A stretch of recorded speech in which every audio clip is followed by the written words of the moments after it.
നമസ്കാരം. പാകിസ്ഥാനിലെ ഭീകര താവളങ്ങൾക്ക് നേരെ ഇറാൻ നടത്തിയ ആക്രമണത്തിന് തിരിച്ചടിയുമായി പാകിസ്ഥാൻ.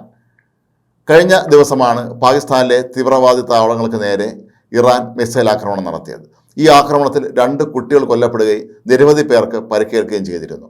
കഴിഞ്ഞ ദിവസം പാകിസ്ഥാൻ ഇതിന് ശക്തമായ പ്രത്യാഘാതമുണ്ടാകും എന്ന് മുന്നറിയിപ്പ് നൽകിയതിന് തൊട്ട് പിന്നാലെയാണ് ഇത്തരത്തിലുള്ള ഒരു ആക്രമണം ഇപ്പോൾ പാകിസ്ഥാനും നടത്തിയിരിക്കുന്നത്. ബലൂചിസ്ഥാൻ ലിബറേഷൻ ഫ്രണ്ടിൻ്റെയും ബലൂചിസ്ഥാൻ ലിബറേഷൻ ആർമിയുടെയും ഇറാനിലുള്ള പോസ്റ്റുകൾക്ക് നേരെയാണ് പാകിസ്ഥാൻ പ്രത്യാക്രമണം നടത്തിയത് എന്നാണ് റിപ്പോർട്ട്.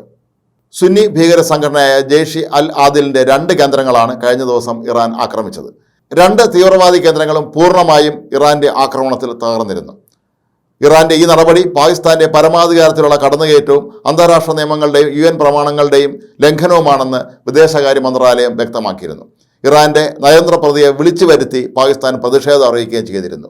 ഈ ആക്രമണത്തിൽ പ്രതിഷേധിച്ച് ഇറാനിലെ തങ്ങളുടെ അംബാസഡറിനെ പാകിസ്ഥാൻ ഇന്നലെ തിരികെ വിളിച്ചിരുന്നു.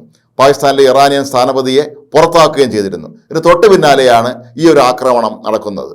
12 വർഷം മുമ്പ് സ്ഥാപിക്കപ്പെട്ട സുന്നി ഭീകര സംഘടനയാണ് ജെയ്ഷെ അൽ ആദിൽ. ജെയ്ഷെ അൽ ദുലം എന്നും ഈ സംഘടനയ്ക്ക് പേരുണ്ട്. ഏതായാലും തീവ്രവാദത്തെ പ്രോത്സാഹിപ്പിക്കുന്ന ഈ 2 രാജ്യങ്ങൾ തമ്മിൽ ഇപ്പോൾ ആരംഭിച്ചിരിക്കുന്ന ഏറ്റുമുട്ടൽ ഇത് പുതിയ തലങ്ങളിലേക്ക് എത്തും എന്നാണ് സൂചന. ഇന്ത്യയിലെ തീവ്രവാദ പ്രവർത്തനങ്ങളെ വളരെ കാലമായി സഹായിക്കുന്നതും അവർക്ക് എല്ലാവിധ സന്നാഹങ്ങളും ഒരുക്കി കൊടുക്കുന്നത് പാകിസ്ഥാനാണ് എന്നുള്ളത് എല്ലാവർക്കും അറിയാവുന്നുള്ളൊരു കാര്യമാണ്.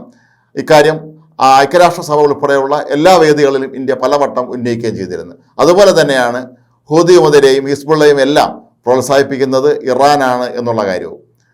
ഈ 2 രാജ്യങ്ങളും തമ്മിൽ ഇപ്പോൾ ഇത്തരത്തിൽ ഒരു ഏറ്റുമുട്ടൽ ഉണ്ടാകുമ്പോൾ അതിന് ഏത് തലങ്ങളിലേക്ക് ഇത് എത്തും എന്നുള്ളത് കണ്ടു തന്നെ അറിയേണ്ടിയിരിക്കുന്നു.